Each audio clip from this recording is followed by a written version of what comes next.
When Square released the first Final Fantasy, they commissioned 400,000 cartridges to be manufactured, thinking that there would be no way it would sell that many copies, given how mediocre their other games had sold. So their collective jaws must have hit the floor when they ended up getting requests from retailers for an additional 120,000 cartridges in order to meet demand. Yes, in the first few months after release, Square had managed to sell 520,000 cartridges, which, by 8-bit standards, were sales beyond their wildest dreams. So, needless to say, Hironobu Sakaguchi was persuaded not to retire from game design, and instead get to work immediately on creating a sequel. This sequel, which would also prove to be a commercial success, effectively etched in stone that the Final Fantasy franchise was here to stay, and not just a one-hit wonder.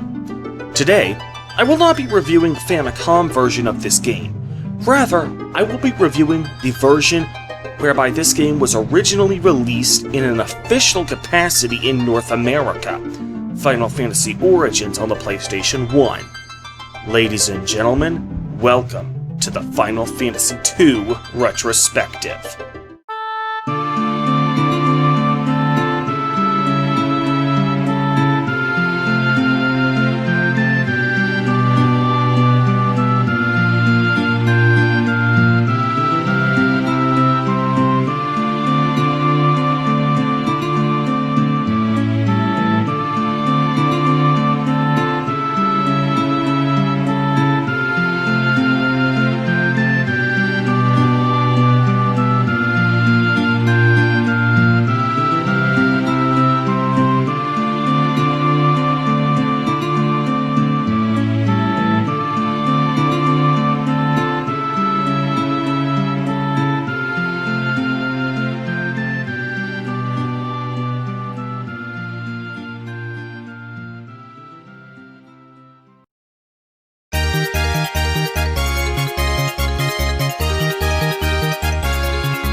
Since the success of the first Final Fantasy took Square by storm, they put Sakaguchi to work creating a sequel, even though Sakaguchi had absolutely no idea what that sequel would entail.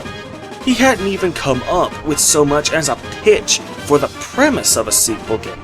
Besides, the plot of the first game, what little plot there was, didn't exactly lend itself to much of a sequel. So, what to do? Sakaguchi's answer? Just wipe the slate clean and tell an entirely original story from the ground up. He decided to turn the Final Fantasy franchise into an anthology series. For those who don't know, an anthology is one of the three main ways of structuring a fictional series, alongside episodic and serialized. In an episodic series, there's usually a first episode which establishes the status quo, and a series finale where all the loose ends are tied up. In between those two episodes are a bunch of episodes with standalone plots. Barring the occasional two-parter, these episodes could be placed in nearly any order, and the overarching story would make just as much sense. Meanwhile, a serialized series is like a soap opera, where every episode is itself a direct sequel to the one that came before it. If the show lasts 3 seasons at 26 episodes per season, then rather than being 78 episodes, it's more like one great big 78-parter. Meanwhile, an anthology series is kind of like The Twilight Zone or Alfred Hitchcock Presents, where each episode is not only its own standalone plot, but also a completely separate setting and characters. That is what Sakaguchi decided to do with the Final Fantasy franchise. With the exception of 2 games in the series, both of which were made long after Sakaguchi himself had stepped down from active game design, every game in the series has a story, setting, and cast of characters that are entirely independent of each other. There are the occasional recurring elements such as the Ultima spell or the Chocobo, both of which make their first appearance in this game, but for the most part, each game is a standalone universe. In the Beyond Final Fantasy DVD, Sakaguchi explains that he felt that by telling an original story each time, it effectively frees him of any prior restraints. He doesn't have to worry about whether the current story matches up with continuity from earlier games that he might have forgotten about. He instead can just focus on making a good game in its own right. Of course, no behind-the-scenes game development story is complete without a development hell subplot. One of their lead programmers, named Nasir Gabali, was actually a US citizen.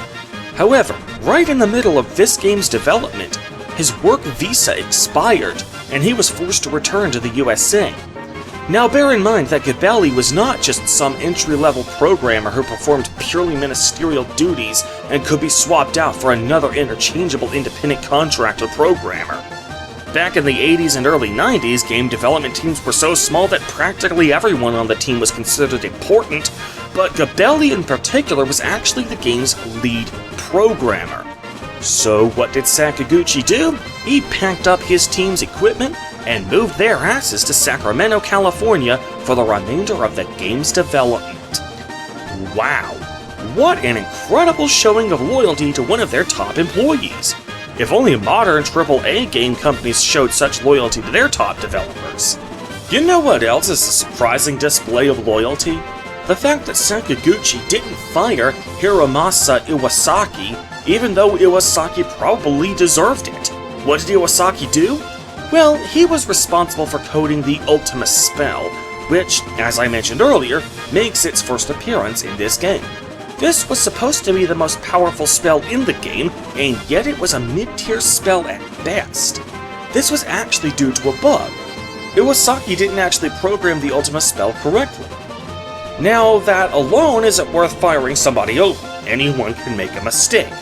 But what was an offense worth firing over was the fact that Iwasaki refused to correct this bug when it was brought to his attention. Legend has it that Iwasaki had famously stated, all of that legendary stuff, it dates back to an age that didn't even have proper techniques. If you were to look at such things now in the present's point of view, it would be natural that they look inferior. For this reason, it's a given that Ultima's abilities would be bad. As for those who struggled and ultimately acquired it only to find out that it's useless, well, that's something that often happens in life. So I'm not going to fix it. Wow, the nerve of that guy. So rather than just firing that guy, Sakaguchi instead just asked for the source code so he could fix it himself. Well, Iwasaki handed over the source code, after he had encrypted it so Sakaguchi couldn't make any changes to it. Damn. Just damn, bro. How was Iwasaki not fired for his insolence? I can only think of one explanation for how Iwasaki still had a job after this, and that was the fact that this altercation never actually happened in the first place. In the same article that documents this alleged altercation, it also states that Iwasaki can't recall if that's how it went down himself. Considering that Sakaguchi has demonstrated a fuzzy memory of his own from this time period, considering how, as I established in the last video, he gives two entirely conflicting accounts of how Final Fantasy ultimately got its name. So, I can totally believe that Sakaguchi doesn't quite remember how the Ultima spell debacle went down either. So anyway, Final Fantasy II was released for the Famicom on December 11th, 1988. However, this game would not see a North American release for quite some time. See, I didn't mention this in the last video since it only really becomes important here, but Final Fantasy I didn't get a North American release until May of 1990. By that point, Final Fantasy III had already hit store shelves in Japan just a few weeks earlier on April 27th, 1990. When Final Fantasy I was released in the States, it enjoyed similar success to what it had in Japan. Now armed with the knowledge that there is a demand for Final Fantasy games in North America, Square got to work producing an English version of Final Fantasy II for the NES as opposed to the Famicom, and eventually created one. However, to call this a rough English translation would be an understatement. When creating the story for Final Fantasy II, Sakaguchi really went buck wild with story content and pushed the Famicom cartridge space to its limit. Presumably you couldn't have fit any more data onto that cartridge if you tried. So when Kaoru Moriyama, am I pronouncing that name right? Leave a comment, was put in charge of the English localization of this game, she often ran into problems making the English translation fit into that teeny tiny NES cartridge. Since Japanese uses a logogram system of writing, whereas English uses an alphabet, that means that Japanese can cram a lot more ideas and information into the same amount of cartridge space than English can. Like the Greek mythology villain Procrustes, Murayama says that she found herself just hacking away at entire chunks of plot to try and get the English version to fit inside an NES cartridge. The prototype cartridge she came up with was a jarbled mess of English. Entire conversations could be devoid of a single grammatically correct sentence. Entire subplots would be either glossed over or just omitted wholesale. It ultimately was not ready for release. Now, Square might have stayed the course. Who knows, maybe they could have found a way to get an English copy of the game that made sense. However, by that time, the Super NES was just around the corner, and so Square saw the NES and Famicom as effectively one foot in the grave. So rather than keep working on an English version of the game that probably wouldn't sell due to it being released on a soon-to-be obsolete console, they instead decided to scrap the project, skip over the Final Fantasy III localization entirely, and just focus on bringing the upcoming Final Fantasy IV from the Super Famicom to the Super NES as Final Fantasy II. I'm definitely going to be covering that game, just not today. The real Final Fantasy II would eventually be released in North America.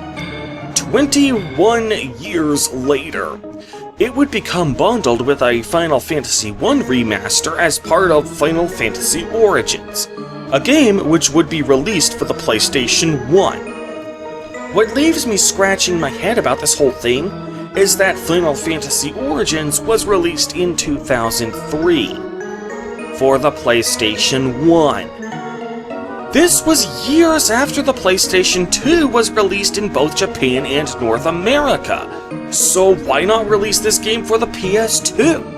In addition to it being rather ironic considering the whole reason the original localization attempt was scrapped in the first place, releasing it on the PS2 also meant you could really take advantage of the increased horsepower and, more importantly, the increased disk space.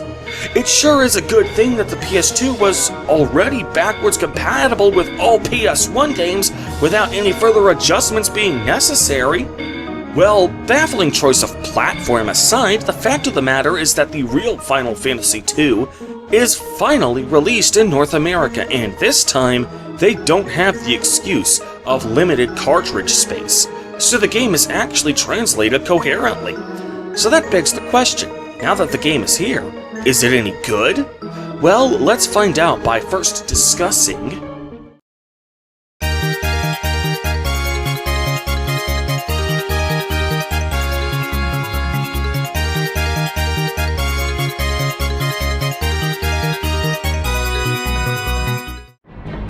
After the ear-splitting soundtrack from Final Fantasy I, I can happily say that this game boasts a much better score. Some may argue that this is because the sound card for the PS1 is so much better than for the NES, but I disagree. After all, as I demonstrated in the Final Fantasy I retrospective, plenty of NES games had awesome soundtracks to them. If they can do it, there's no reason why Final Fantasy couldn't. Uematsu was just a shit composer. Fortunately for the PS1 remake, responsibility for the soundtrack was instead handed off to Tsuyoshi Sekito, and he actually manages to make the soundtrack tolerable. The town music is nice and peaceful.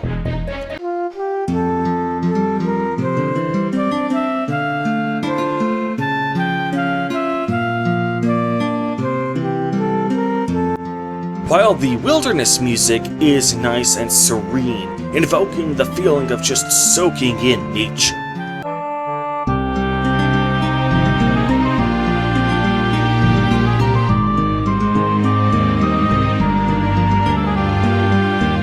That is until you get attacked by an enemy, then the music becomes more urgent and conveys a sense of fighting for your life.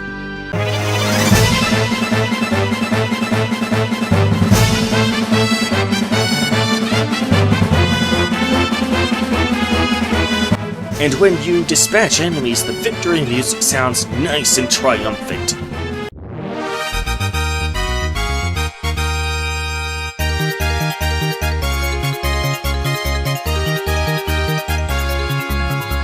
Meanwhile, the dungeon music is nice and creepy.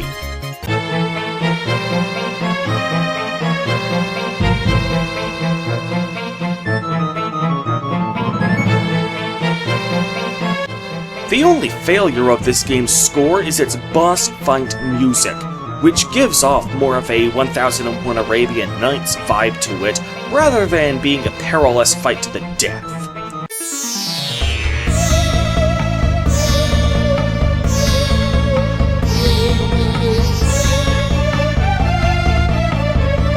However, it at least doesn't make my ears bleed, so that alone puts it miles above the first game's nails-on-a-chalkboard score. As for the graphics, the game does something that is completely baffling.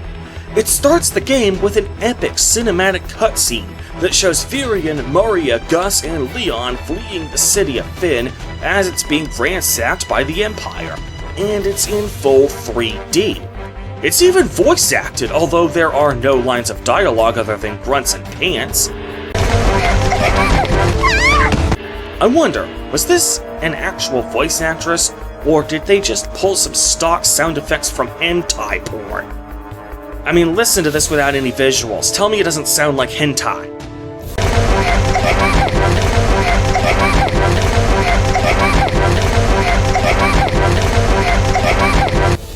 Anyway, what really baffles me about this cutscene is that it is literally the only portion of the entire game that is in 3D.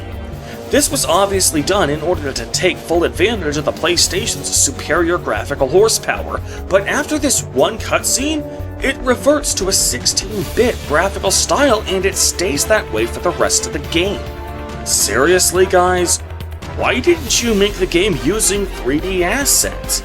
Now, I can understand not making the game actually be 3D since this game was originally built for the Famicom and thus had to be 2D. But if you aren't going to make it a top-down 2D game that uses 3D graphical assets, why did you have this opening cutscene be in 3D? All it does is set up audience expectations for awesome graphics, only for the audience to be inevitably disappointed. At the very least, couldn't you have made the other cutscenes in the game also be in full 3D with voice acting? Instead, anytime there's a cutscene in the game, they are also in 16-bit. It's almost like they knew that they were going to release this remake on the Game Boy Advance just a year later, so they developed the graphics for that handheld console rather than the PlayStation home console this game was actually being released on. In that case, they should have, at the very least, scrapped the full 3D opening in cutscene if they aren't going to follow up on it. If you want to make a 16-bit game, just make a 16-bit game, but don't tease us with the promise of 3D graphics if you aren't going to deliver the goods. That said, the overworld is much better visually paced than in the first game. I can actually tell where I am in relation to my destination most of the time. For example, in this section I can definitively tell that I am directly north of the city of Altair, the first city in the game, as evidenced by the bridge below and the lake above. In this section, I am standing north of the city of Mysidia. Am I pronouncing that right? And I know that to get back to my boat, I go north, around the pass in between the mountains, and go east through the swampland. Unless I'm in the middle of the ocean and there's practically no land masses to use, I typically am alright at navigating. So overall, the graphics and sound are hit or miss for me. The soundtrack is hands down a vast improvement over the first game, but the graphics only tease us with the prospect of taking full advantage of the new hardware before regressing on that tease. Ba-da-ba-da-da-da. Meh.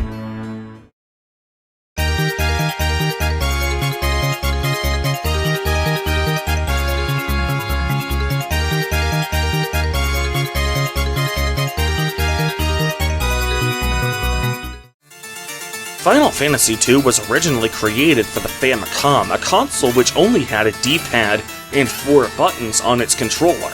Obviously, the controls would need to be rather simple, but when it was first released in North America, it was released for the PlayStation, a console whose controller had a D-pad and 10 buttons.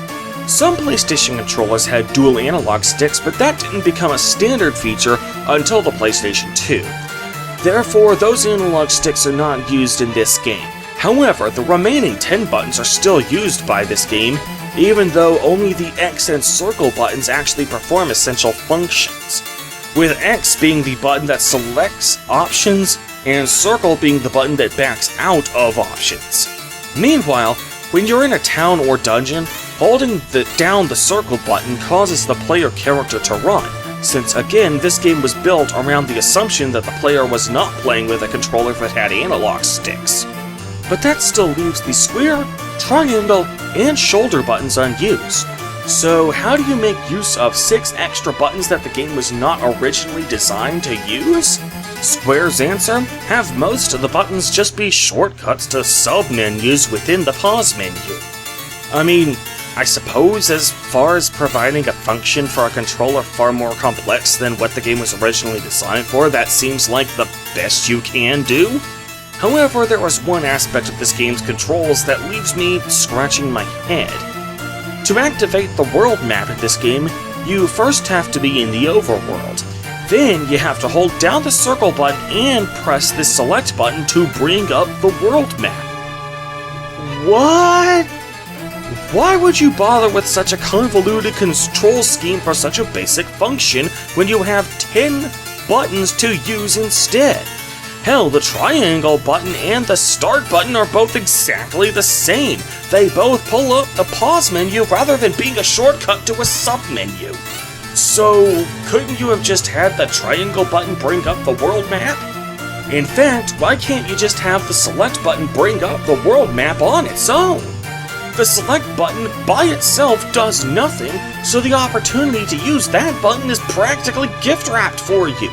Meanwhile, when you're in the overworld and therefore can't run, the circle button by itself does nothing also.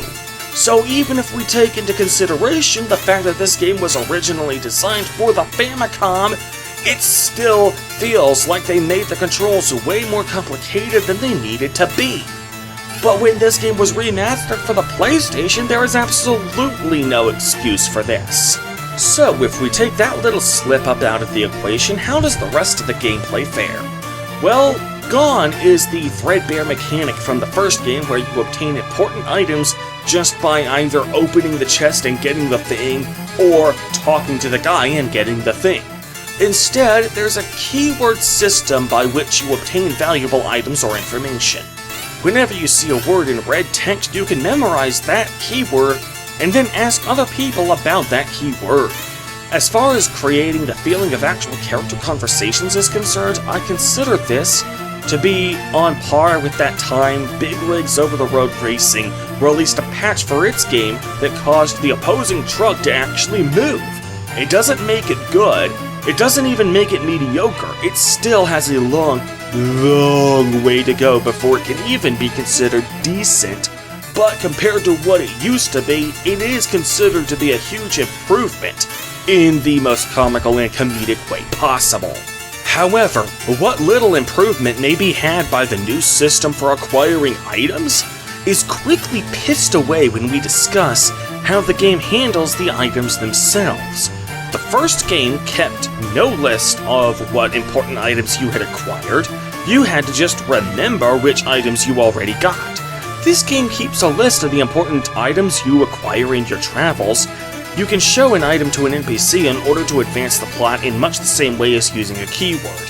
However, the important items in this game occupy the same sub-menu as your regular consumable items. This means that as the game progresses and you get more and more important items, your capacity for carrying regular items is reduced. This is especially irksome in the last few segments of the game, when the enemies are strongest and therefore you need a full inventory of items to be able to keep up. You never even show anyone a regular item in order to advance the plot, so there's no reason at all why you couldn't have simply had the important items be stored in a separate sub-menu. At the very least, the game should have removed important items from your inventory after you didn't need them anymore. The only items you have any business keeping for the entire game are the ring, because that gives you the power to use the world map, and the canoe, because the canoe is useful for the whole game. Every other important item gets used exactly one time before you don't need it anymore. So why doesn't the game get rid of it and free up some inventory space? In fact, there are several important items that you use by getting rid of them. Like when you throw the Sunfire into the Dreadnought's engine to blow it up, or when you place the black and white masks on the Goddess statue and Doppelganger respectively, and yet you still have these items after the fact. That makes no sense. I honestly wouldn't mind much if these items were just kept in a separate sub-menu and didn't eat away at my ability to carry a full inventory of regular items. The Chocobo makes its first appearance in this game, and I have to say that its appearance is pretty incidental. This is one of those iconic creatures of the Final Fantasy series, although without having played any of the other games, I can't really have an opinion on its iconic status yet. In this game, however, the Chocobo seems rather underwhelming. In principle, it seems awesome. It can move twice as fast as the player can move on foot, and you are immune from random battles when you're on him. The problem with this guy is twofold. He runs off as soon as you dismount him, making him a one-way means of transport, and there's only one place in the whole game where you can get him. Because of these two caveats to his use, he's only truly useful in one spot in the entire game, and that's after you've completed the Cassillon dungeon. When you get to the Cassillon dungeon, it's highly recommended that you pay for this guy's airship. Unfortunately, that airship is only a one-way ride, just like the Chocobo.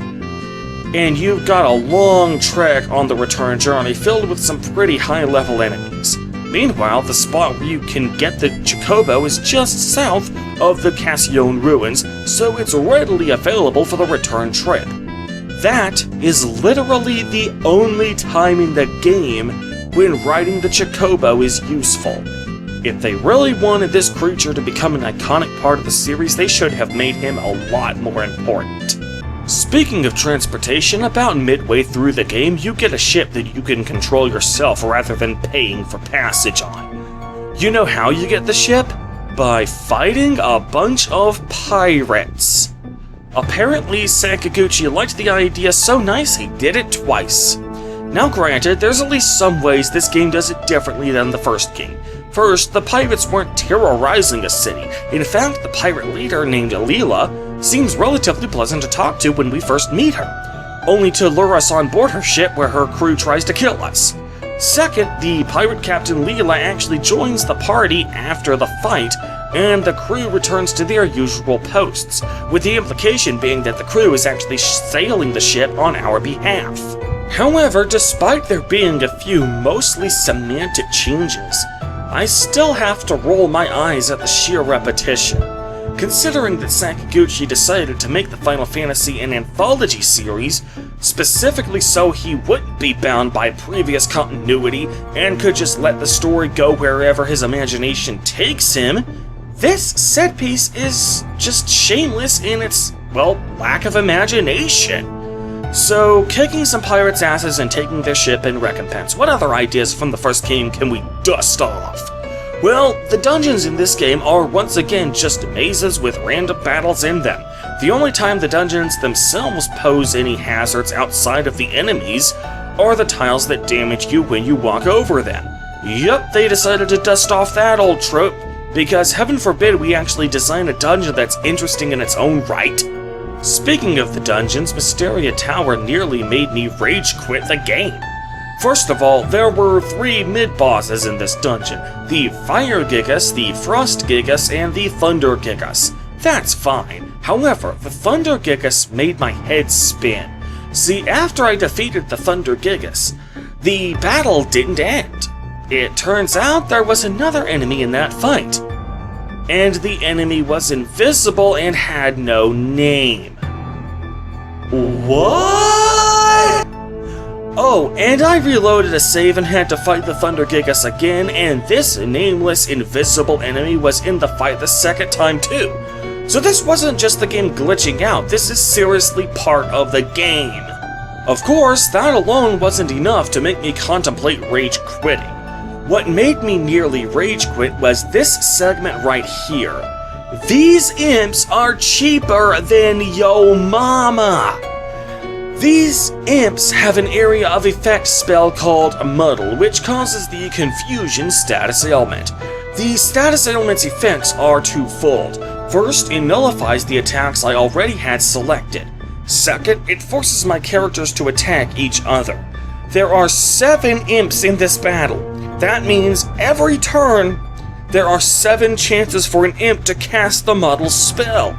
This means that literally every turn, my characters get remuddled. So basically, throughout this entire battle, I never got to attack, even once. Not a single time. This is not escalation in difficulty. This is an escalation in cheap shit. It's one thing to throw a challenge at the player. It's another thing entirely to not even let the player play the fucking game. Hell, I don't know the first thing about game design, and even I can think of about a half a dozen different ways you could have made this effect fair and balanced. Don't have it be an area of effect attack. Increase the chance for the spell to miss. Only have one enemy per battle that can do this spell. Or better yet, do what the original Famicom version of this game did, and have the spell not take effect until the next turn. Yeah, according to what I have read, when doing research for this video, this status ailment didn't take effect until the next turn in the original version of the game, so I could still use my current attacks. The PS1 remake for this game literally went out of its way to unbalance the gameplay. How fucked up is that? As it stands, this is the sort of cheese you would expect the player to do in a single-player game. It's the sort of cheese that, if this were available in multiplayer, it would be patched away in a heartbeat, or at least severely nerfed. So that transitions me to my next topic, the battles. Considering that the random fights are literally the only thing you do in this game when you're not talking to NPCs, how well the combat is executed is crucial to how the game as a whole holds up. Well, this game retains the pseudo-CRPG wave-based combat system from Final Fantasy I. However, there is precisely one single solitary quality of life improvement to this system. Now, if an enemy dies from one guy's attack and the other allies have yet to attack, then those allies will instead randomly select another enemy to attack, instead of just flailing in air because the enemy they were originally supposed to attack no longer exists. However, if they had to make just one quality of life improvement to the combat system, I wish this wasn't it. Or rather, I wish they had fixed the turn order system so that I could consistently predict when each character was going to take his turn. Sadly, that still seems just as random as ever. They no longer use the multiple magic pool system from the last game that I praised, and I honestly am sad to see it go. However, for this game they added another gimmick to the combat system that doesn't appear in any other Final Fantasy game.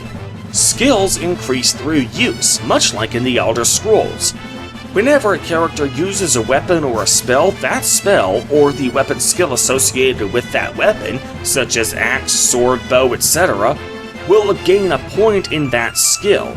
For every 100 points, your skill gains a level and goes up in strength. You increase your maximum magic pool by using spells. Meanwhile, defensive stats such as evasion, endurance, and maximum health go up when you take hits. The closer you get to 0 health, the greater your maximum health will increase after the battle. So, Zenkai, basically? Since I really like the Elder Scrolls, I welcomed this mechanic. However, unlike the multiple magic pool system from the first game, I'm actually glad this didn't stick around, because this didn't become a staple of RPGs, that enabled the Elder Scrolls franchise to swoop in and claim the mechanic for themselves, which helped give that franchise an identity. Rather than it being just another franchise where skills increase through use, it instead became the RPG franchise, whereby skills increase through use, which helped to separate it from the pack. However, combine this with the pseudo-CRPG combat system and there's the potential to exploit the system. Perhaps in an attempt to ensure that characters still get their corresponding skill increases even if the battle is won before they get a chance to attack, your characters get skill ups not by performing the actions, but simply by having those actions logged. This can be exploited to grind skill ups simply by logging an attack, then immediately canceling the attack with the circle button, going back and logging the attack again, rinse and repeat. This is certainly a good way to grind your skills, but the only problem is that it's just boring. I much prefer to use game shortcodes to get to the top right away. Of course, there's another bug in the combat system that lets you grind levels. See, in an attempt to give the player the ability to wake its characters up if any of them suffer the sleep status ailment, Sakaguchi decided to give the protagonists the ability to attack each other. However, because they can attack each other, that also means that they can intentionally bring each other to the brink of death in order to get the Zenkai boosts. Now, I have a few problems with this. First of all, I get that you might want to give the heroes the ability to wake each other up if they fall asleep. I get that. But then, why would you give the characters the ability to attack themselves? Because you can totally do that to yourself. For that matter, it doesn't even work. Here you can see that one of my characters was put to sleep by an enemy. Well, I had one of my characters attack him to try and wake him up, and he was still asleep. So this mechanic doesn't even do the one thing it supposedly exists to do. On top of that, it honestly seems arbitrary which enemies I can and can't attack. Here you can see that I'm trying to attack the Ogre Mage. Since its magic is really annoying, I want to get the Ogre Mage out of the way as quickly as possible. But for some reason, I can't attack him. I have to clear out the enemies before I can get to him, and the game never explains why. And before anyone posts a comment, I don't want to hear it. I don't care what the explanation is now that I've finished the game, because now that I've finished it, it's not going to affect my playthrough anymore. Even if there's an explanation for why I can't attack these guys, it is still a complete failure of game design that the game itself does not explain it, and for the purposes of this review, that's good enough for me. So overall, the gameplay is only a minor step up from the previous game. It has a few quality of life improvements, but it's still pretty shallow.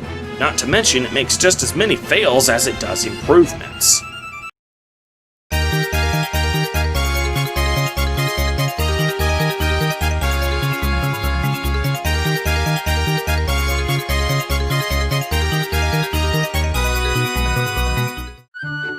This game is a minor step up in terms of the quality of its story over the first game.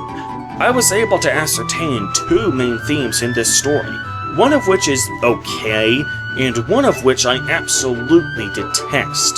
The first main theme is the only main theme I could tell Sakaguchi had explicitly and overtly intended, since it's referenced in the in-game epilogue, and that's how ordinary people can rise to the occasion and do extraordinary things when pushed to the brink.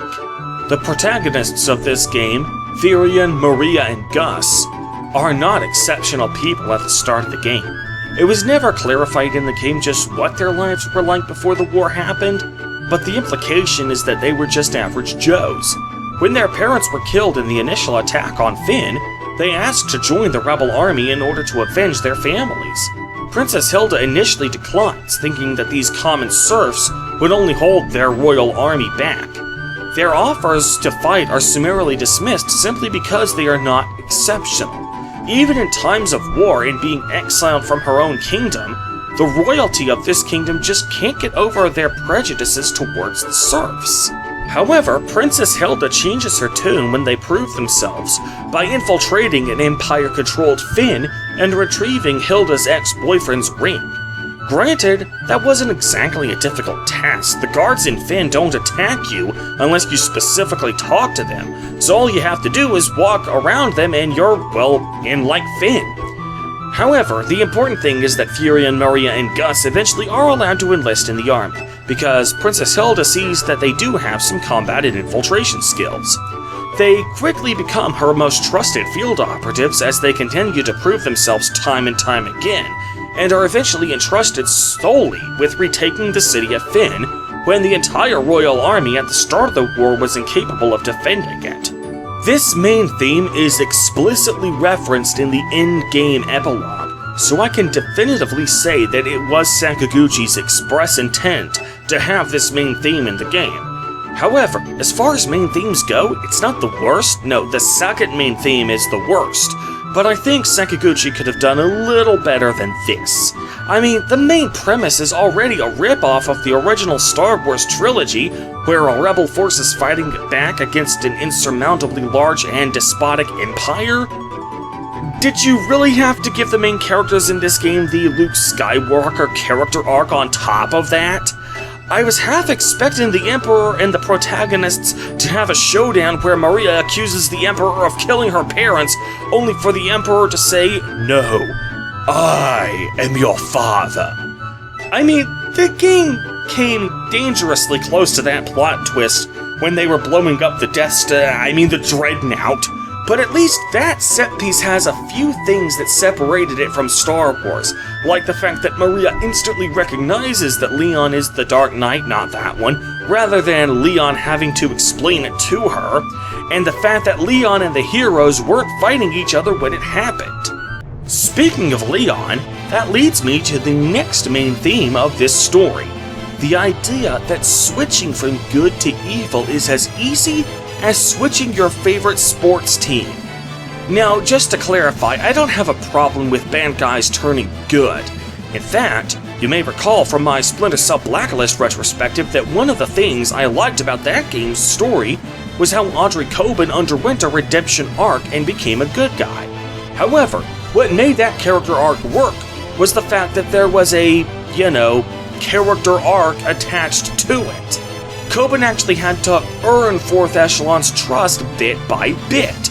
You may recall that I praised how the game glosses over Sam putting Coben in the cockpit the second time. That moment worked because it served as a capstone to Coben's game-long redemption arc, rather than that throwaway line simply being the redemption arc. That latter part is what we get in Final Fantasy II. The first taste we get of this main theme is with Leela. As I mentioned earlier, she's a pirate captain who lures us onto her pirate ship with the intention of robbing us blind. However, after we kick her crew's ass, she doesn't just let us go in order to save her and her crew's life. She actually full-on joins the team. What's even more baffling is that despite her being a literal lawless pirate thug, she never makes any attempt to escape or stab you in the back, even when she has a clear shot.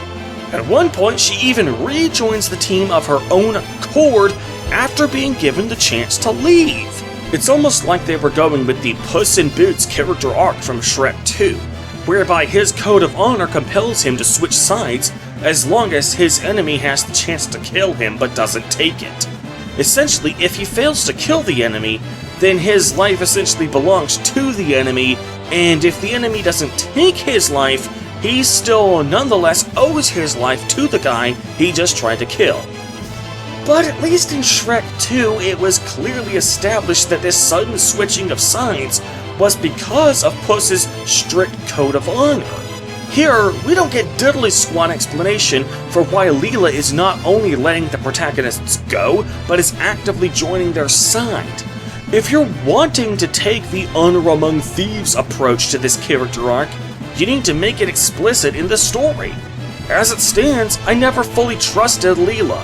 I almost felt like she was only siding with you in order to save her own life. There was nothing in the story suggesting that she had turned over a new leaf. Rather, she turned good for no other reason than she just decided to be a good guy from now on. However, the worst offender of this main theme is Leon. He is seen at the beginning of the game fleeing Finn alongside Furion, Maria, and Gus. He even fights alongside the three protagonists in the opening battle that you're not supposed to win. When Furion wakes up inside Altair, he quickly reunites with Maria and Gus, but Leon is nowhere to be seen. Where could he have gone? Well, as we're destroying the Dreadnought, Maria recognizes that Leon is actually leading the Empire's army as the Dark Knight. You could argue that this also ties into the first main theme of the game, whereby the Emperor sees potential in this ordinary serf, and so he offers Leon the opportunity of a lifetime to rise above his serfdom and lead his army. However, any potential merit to that main theme is overshadowed by his contribution to the second main theme. After we kill the Emperor, Leon proclaims himself Emperor. We then head over to Castle Palamecia in an attempt to convince Leon to stop all this, but Leon is having none of it.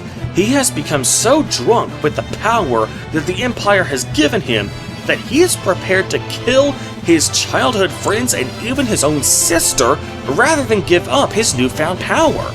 It's only because of the return of the Emperor from the dead, oh we'll get to that in a minute, that forces Leon to rejoin the good guys. I'm sorry, but this plot twist sucks donkey ass. Leon accompanies the protagonists back to Finn, and only Princess Hilda throws out the tiniest rebuke for letting the enemy inside their borders. When asked to fight alongside the heroes, Leon's attitude is, yeah, sure, why not? And that's it. That's all we ever hear of Leon's quote-unquote redemption. He's just a good guy from that point onward. How can anyone trust him after all he's done? It's cool that he's now helping us take down the undead Emperor, though only because he's challenging Leon's claim to the throne.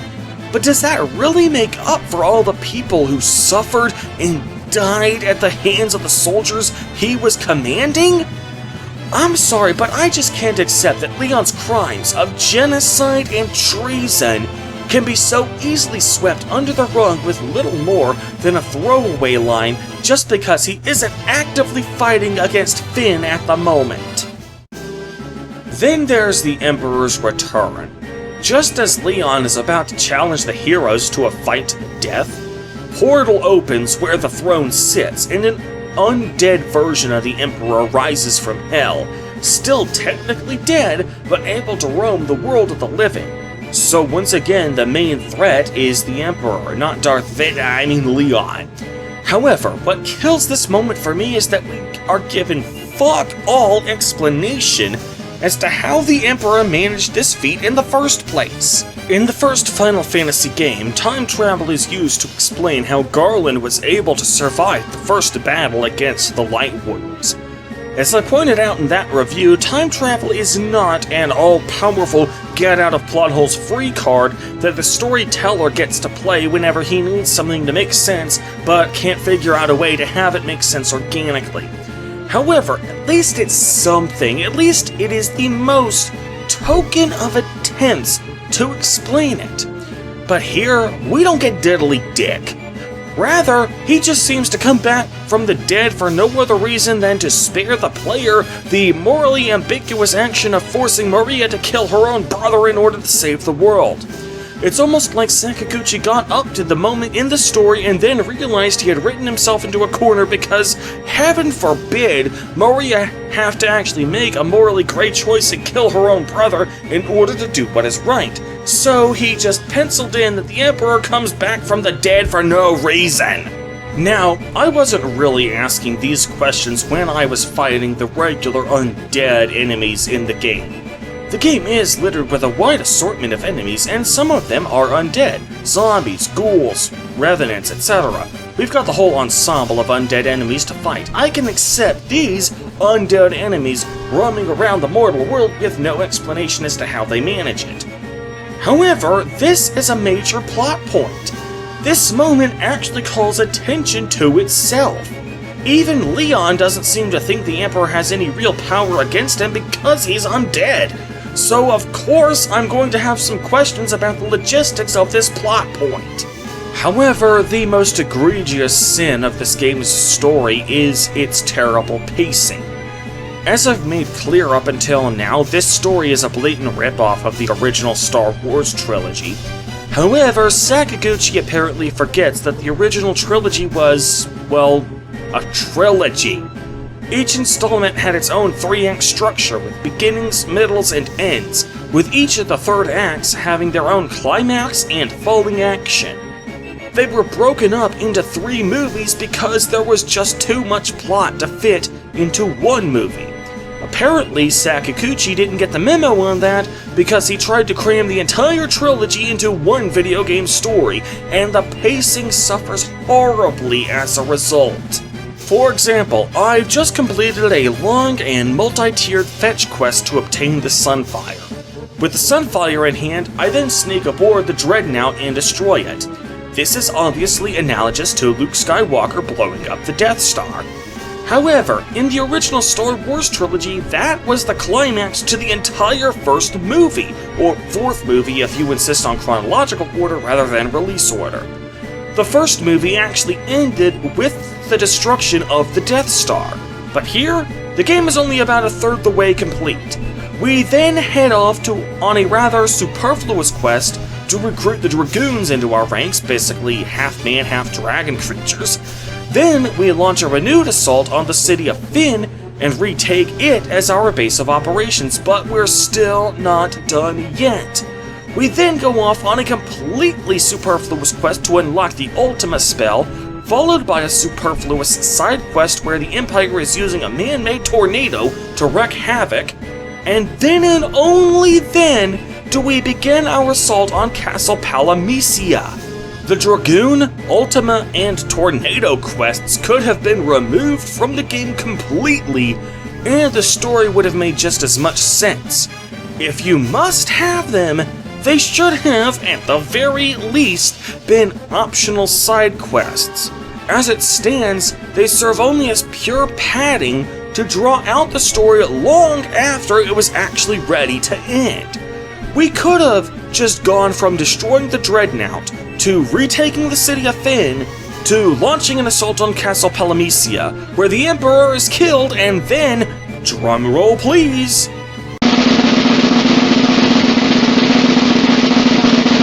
Leon snaps out of his trance and claims he was under an evil spell the whole time. Yes, now wouldn't that have been so much nicer? Then it would have made total sense that Leon's crimes of genocide and treason would get swept under the rug since they were never even his fault in the first place. Not only that, but the story wouldn't have overstayed its welcome, but would have ended when it was actually ready to end. The story would have had a clear 3-act structure. Act 1, the good guys are in a war with an evil empire. The first act ends with the construction of the Dreadnought, and our only hope for destroying it is the Sunfire. Act 2, we go on a multi-tiered fetch quest to obtain the Sunfire, we eventually get the Sunfire, and we use that Sunfire to blow up the Dreadnought. Act 3, with the Empire severely crippled, we launch a renewed assault on the city of Fynn, reclaiming our old home. Then, with the rebels now squarely in the driver's seat, we set off to deal a final lethal blow to the Empire, leading us to the climax, an assault on Castle Palamisia, culminating in the death of the Emperor and peace being restored. The first game had a threadbare story, but at least it didn't pad its runtime out with unnecessary crap. There were 4 orbs and 4 fiends you needed to defeat. Once those 4 fiends were defeated and the orbs were all fully charged, there was no reason to put off the climax. This game takes a bunch of subplots that would have been much better as optional side quests, and instead made them mandatory for no reason. So, overall, I admire Sakaguchi's ambition with this story, but he really didn't know when to quit while he was ahead.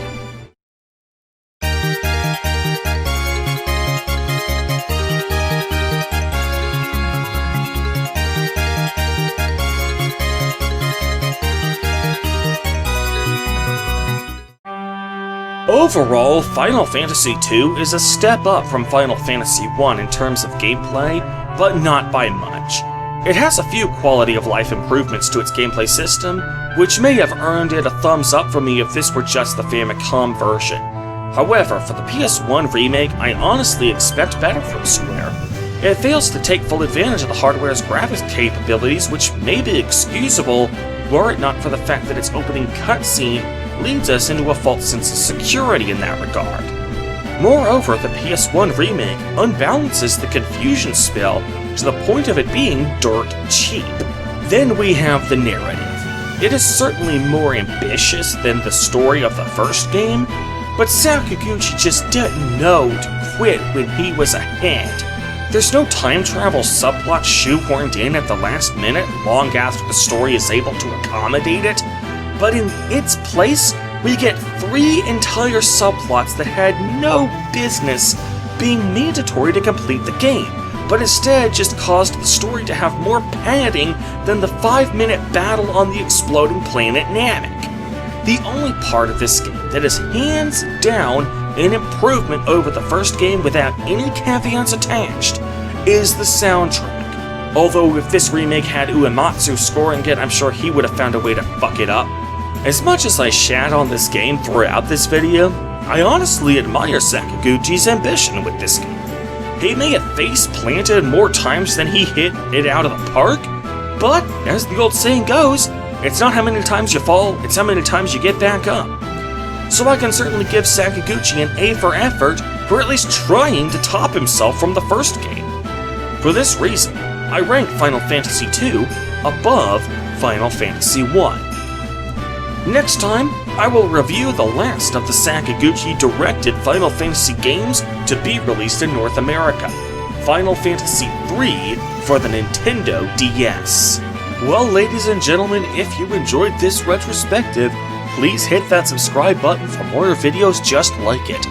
Also, if you enjoy my content overall, please consider supporting the channel directly, either with Patreon support or channel memberships. Silver and Gold level members and Patreon supporters are allowed to submit requests for video topics, and Gold members and Patreon supporters are allowed to directly assign me video topics that I am guaranteed to cover.